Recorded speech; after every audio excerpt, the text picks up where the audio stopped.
बात अंदाज। अभी आप देख रहे हैं भारतीय जनता पार्टी के लोग बुलडोजर का इस्तेमाल करते हैं। मैं धन्यवाद देता हूं मेवात के लोगों ने कि उस बुलडोजर जो तोड़ने का प्रतीक है, जो फुटबुल करने का प्रतीक है, मेवात के लोगों ने उसी बुलडोजर को मोहब्बत का प्रतीक बना दिया। आप चारों तरफ बुलडोजर से फूल बरसाए जा रहे हैं। ये मेवात के लोगों का ही करिश्मा है, जिसको भारतीय जनता पार्टी के लोग गरीब और मजलूम का मकान तोड़ने के लिए निकलते हैं, उसी बुलडोजर से मेवात के लोग अपने चहते उम्मीदवार के ऊपर फूल बरसा रहे हैं। आपने देखा कि नूह के अंदर किस तरीके से प्रायोजित दंगा किया गया। जब लोगों ने देखा कि मेवात के साथ भारतीय जनता पार्टी बर्बरता कर रही है, जुल्म और ज्यादती कर रही है, उस वक्त आपने देखा कि एक आवाज उठी। और मैं धन्यवाद देना चाहता हूं उन किसान नेताओं को जिन्होंने कहा कि अगर भारतीय जनता पार्टी मेवात में बदमनी का माहौल पैदा करती है तो पूरा का पूरा किसान आंदोलन के जाट नेता सारे के सारे मेवात के साथ खड़े हुए हैं।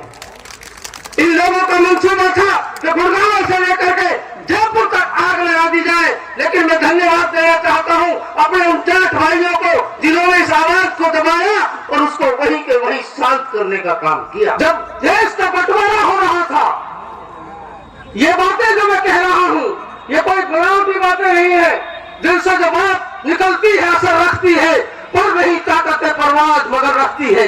इसका नमूना ये है कि जब भारतीय जनता पार्टी मेवात को जला रही थी, उसी चीज से दुखी होकर, उसी चीज से आहत होकर हमने अपने इरादों को तर्क किया और हमने कहा कि किशनगढ़ विधानसभा क्षेत्र से 55,000 मेरा मतदाता आदरणीय श्री दीपचंद खैरिया जी को वोट देगा।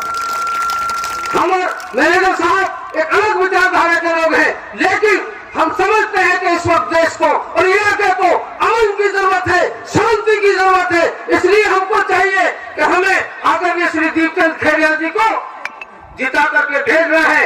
मैं मेवात के साथियों से कहना चाहता हूं, जिन लोगों ने हमारे लिए आवाज उठाई, जिन लोगों ने मेवात को मोहब्बत की धरती कहा, जिन लोगों ने मेवात में भाईचारे की मिसाल दी, अगर इस बार चुनाव में चूक होती है वो लोग कभी भी हमारे ऊपर यकीन नहीं कर पाएंगे। इसलिए मैं तमाम मेवात के साथियों से, जिम्मेदार साथियों से यह कहना चाहता हूं कि वो भरोसा जो सोनीपत और चंडीगढ़, रोहतक और अंबाला से हमारे हक में आवाज उठी, किशनगढ़ का मेरा समाज उनके उस यकीन को कायम रखने का काम करे और आदरणीय श्री दीपचंद खैरिया जी को वोट देकर इन्हें कामयाब कराए। सियासत में, राजनीति में बहुत सारी चीजें हैं।